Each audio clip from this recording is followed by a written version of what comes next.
جمال الوجود بذكر الإله وتصفو الحياة بنور هدى جمال.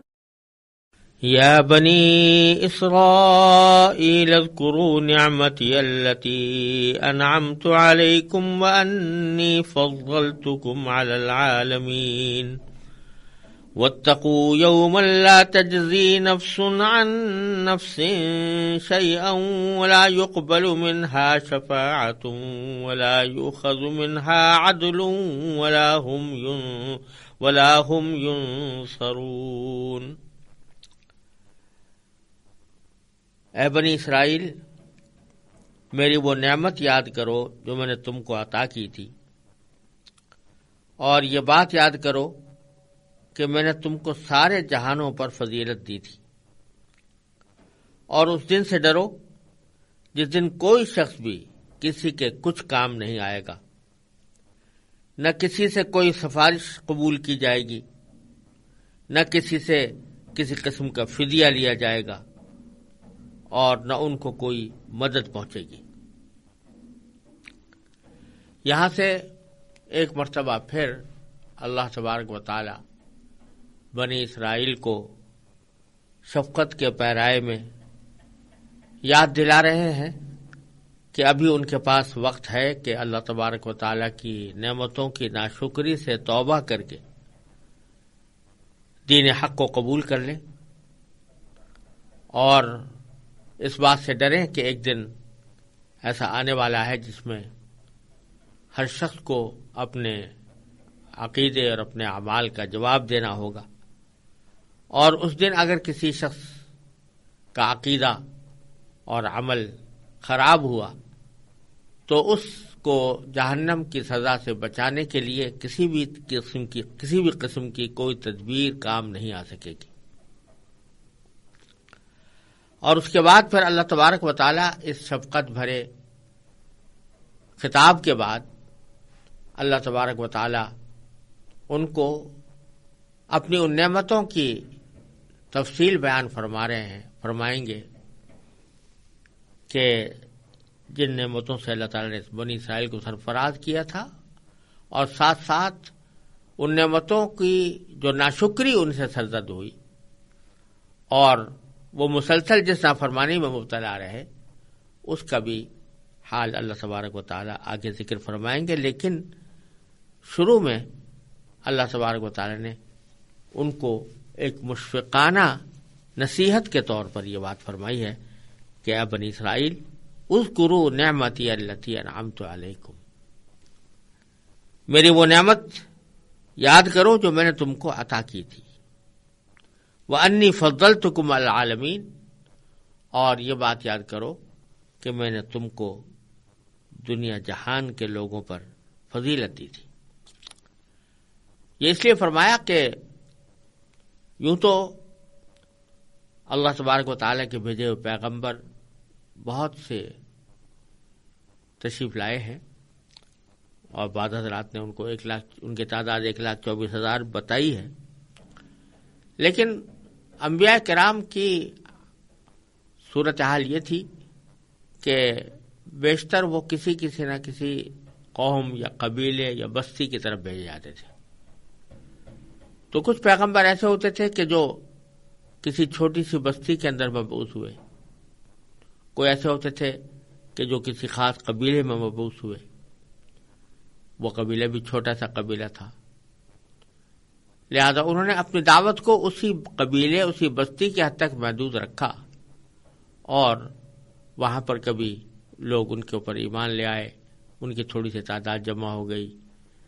یہ سلسلہ عام طور سے چلتا رہتا تھا. لیکن بعض پیغمبر ایسے ہیں کہ جو بہت بڑے عظیم خاندان کی طرف بھیجے گئے یا عظیم قبیلے کی طرف بھیجے گئے، جیسے حضرت یعقوب علیہ السلام کی اولاد میں بنی اسرائیل، یہ ایک بہت بڑا زبردست قبیلہ تھا. اور حضرت موسیٰ علیہ السلام بنی اسرائیل کے تمام انسانوں کی طرف مبعوث ہوئے تھے. حضرت اسرائیل یعنی حضرت یعقوب علیہ السلام کے 12 بیٹے تھے، اور ان 12 بیٹوں میں سے ہر ایک بیٹے سے نسل چلی اور یہاں تک کہ بنی اسرائیل کی تعداد ہزاروں تک پہنچ گئی، لاکھوں تک پہنچ گئی۔ اس وقت میں اللہ تبارک و تعالی نے جو پیغمبر بھیجے، جیسے حضرت موسیٰ علیہ السلام، اور ان کے اوپر کتاب اتاری، تو ان کو دوسرے لوگوں پر یہ فضیلت حاصل تھی کہ اللہ تعالیٰ نے ان کے اوپر کتاب نازل فرمائی تھی، ان کو اتنے بڑے قبیلے کی طرح مبعوث فرمایا تھا، اور چونکہ وہ مخاطب بنے تھے اس اللہ تعالیٰ کے کلام کے تورات میں، اور حضرت موسیٰ علیہ السلام کی دعوت کے مخاطب بنے تھے، اس واسطے ان کو اس وقت دنیا جہان کے تمام لوگوں پر فضیلت حاصل تھی۔ اور اسی کا ذکر اللہ تبارک و تعالیٰ نے فرمایا کہ چونکہ تم میرے ایک محبوب پیغمبر کے بیٹے تھے، ان کی اولاد میں شامل تھے، اور چونکہ تمہاری طرف ہم نے اپنی آسمانی کتابیں نازل کی تھیں، اپنے جلیل القدر پیغمبر تمہارے پاس بھیجے تھے، اس واسطے ہم نے تمہیں دنیا جہان کے دوسرے لوگوں پر فضیلت عطا کی تھی، اور دوسرے لوگوں کے مقابلے میں تم ہم سے زیادہ قریب تھے اور ہمارے زیادہ محبوب تھے۔ لیکن تم نے اس محبوبیت کا یا تم نے اللہ تعالیٰ کے ساتھ قرب کا اور اللہ تعالیٰ کی دی ہوئی نعمتوں کا کوئی حق ادا نہ کیا،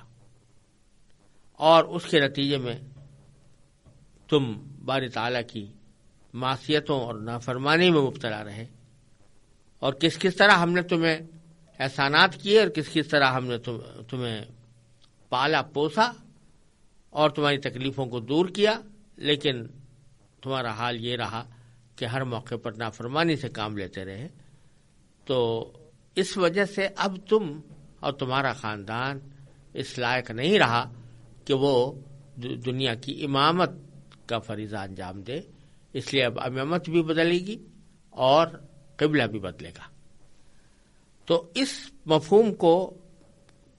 بیان کرنے کے لیے اللہ تبارک و تعالی نے یہاں اگلی آیت میں یہ فرمایا کہ اب بھی اگر تم باز آ جاؤ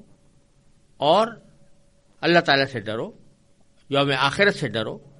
تو تمہارے حالات سنور سکتے ہیں۔ چنانچہ فرمایا واتقوا یوما، ڈرو اس دن سے۔ کس دن سے؟ کہ لا تجزی نفس عن نفس شیئا، جس دن کوئی بھی شخص کسی دوسرے کو کوئی فائدہ نہیں پہنچا سکے گا یا کسی کے کچھ کام نہیں آ سکے گا، یعنی کوئی بھی آدمی ایسا نہیں ہوگا کہ جو یہ کہہ دے کہ بھائی میرا کوئی مطالبہ جو مجھ سے کیا جا رہا ہے اس سے یہ کہہ دے کہ تم مجھے اس مطالبہ پورا کرنے میں کچھ مدد کر دو، تو وہاں یہ نہیں ہو سکے گا۔ وَلَا يُقْبَلُ مِنْهَا شَفَاعَةٌ، اور نہ کسی انسان سے کوئی شفاعت یعنی سفارش قبول کی جائے گی۔ یعنی اگر کوئی شخص کافر ہے اور کفر کی وجہ سے اللہ تعالیٰ کے عذاب کا مستوجب ہے اور اللہ تعالیٰ اس سے ناراض ہے، تو کسی بھی شخص کی کوئی سفارش اس کے کام نہیں آ سکتی۔ کفر کے خلاف کوئی سفارش قبول نہیں ہوتی۔ ہاں، اگر کوئی شخص صاحب ایمان ہے، گناہوں میں مبتلا رہا ہے، گناہوں میں تلوث اس کا رہا ہے، تو اس کے حق میں سفارش قبول ہو سکتی ہے اللہ تعالیٰ کی اجازت سے۔ بغیر اللہ کی اجازت کے کوئی بھی سفارش نہیں کر سکتا۔ من ذا الذی یشفع عنده الا باذنہ، اللہ تعالیٰ کی اجازت، اللہ تعالیٰ کے حکم کے بغیر کوئی سفارش نہیں کر سکتا۔ چنانچہ اگر اللہ تعالیٰ کسی کو اجازت دیں تو وہ بے شک سفارش کر سکتا ہے، لیکن صاحب ایمان کے حق میں۔ چنانچہ نبی کریم صلی اللہ علیہ وسلم کی سفارش انشاءاللہ اہل ایمان کو حاصل ہوگی، لیکن اہل ایمان کو ہوگی۔ جو ایمان سے محروم ہے اس کے حق میں کوئی سفارش نہیں۔ لا يقبل منها شفاعة ولا يؤخذ منها عدل، اور کسی بھی انسان سے کوئی فدیہ نہیں لیا جائے گا۔ عدل اصل میں کہتے ہیں کوئی بھی چیز جو دوسری چیز کے برابر ہو اس کو عدل کہا جاتا ہے، اور یہاں پر مراد یہ ہے کہ فدیہ، یعنی پہلے زمانے میں یہ دستور تھا کہ اگر کسی حکومت نے یا کسی قبیلے نے دوسری حکومت یا دوسرے قبیلے کے کسی آدمی کو گرفتار کر لیا تو گرفتار کرنے والا یہ کہتا تھا کہ میں اس وقت تک نہیں چھوڑوں گا جب تک کہ تم مجھے کچھ فدیہ لا کر نہ دو، یعنی کچھ رقم لا کر نہ دو۔ تو اگر وہ رقم کا انتظام کر کے لے آتا تو اس صورت میں وہ اس کو اپنے قیدی کو چھوڑ دیتا تھا۔ یہ رقم جو ادا کی جاتی تھی اس کو فدیہ کہتے تھے۔ تو اللہ تعالیٰ فرما رہے ہیں کہ وہاں جب تمہیں گرفتار کر لیا جائے گا جہنم کے لیے تو کوئی فدیہ اگر پیش کرنا چاہو گے، تم پیش کرنا چاہو یا تمہارے ساتھی پیش کرنا چاہیں، تمہارے اولاد پیش کرنا چاہیں، تمہارے ماں باپ پیش کرنا چاہیں، تمہارے رشتے دار پیش کرنا چاہیں، دنیا کے سارے افراد مل کر پیش کرنا چاہیں، تو وہ فدیہ قبول نہیں ہوگا۔ اللہ تعالیٰ کا جو فیصلہ تمہیں عذاب دینے کا ہوگا وہ ہر حالت میں قائم رہے گا، اور کسی قسم کی مالی کارروائی یا مالی فدیہ یہ قبول نہیں کیا جائے گا۔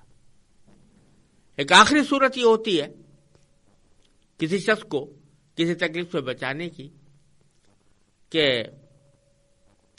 کوئی آدمی آ کر اس کی مدد کر دیتا ہے۔ مدد کس طرح کر دیتا ہے کہ مثلا کسی کو تکلیف تو پہنچی تھی لیکن اس کے مداوا کرنے کے لیے، اس پر مرہم رکھنے کے لیے کوئی آ گیا۔ ایک تو یہ طریقہ ہوتا ہے، دوسرا یہ طریقہ بھی ہوتا ہے کہ کوئی شخص دوسرے کی مدد اس طرح کر رہا ہے کہ جس نے اس کے اوپر دعویٰ کیا تھا اس کے خلاف گواہی جا کر دیتا ہے۔ غرض کسی شخص کی طرفداری کی، حمایت کی، مدد کی مختلف شکلیں ہو سکتی ہیں دنیا میں۔ اللہ تعالیٰ آخر میں فرمایا وَلَا هُمْ يُنصَرُونَ، یعنی کسی کی مدد بھی نہیں کی جائے گی۔ یعنی کوئی اگر شخص یہ چاہے گا کہ میں کسی دوسرے ایسے شخص کی مدد کروں جس کو جہنم کا عذاب دیا جائے گا یا دیا جا رہا ہے اور جو عذاب جہنم میں ہمیشہ رہے گا، تو کوئی ایسی سفارش کر دوں کہ جو اس کو جہنم کے دائمی عذاب سے نجات دلا دے، تو اگر 1000 کوشش کر لے لیکن مدد کرنے سے کوئی مدد ہوگی نہیں۔ تو اس وَلَا هُمْ يُنصَرُونَ، ان کی مدد بھی نہیں کی جائے گی۔ یہ 2 آیتیں تمہید کے طور پر بیان کر کے اور اس کے مطابق نصیحت فرما کر آگے اللہ تبارک و تعالی نے ایک طویل سلسلہ آیات کا اس موضوع پر نازل فرمایا ہے کہ جس میں بنی اسرائیل کے اوپر کیے جانے والے انعامات کی بہت تفصیل ہے، اس کی جزیات بیان ہوئی ہے، اور ان لوگوں نے ان انعامات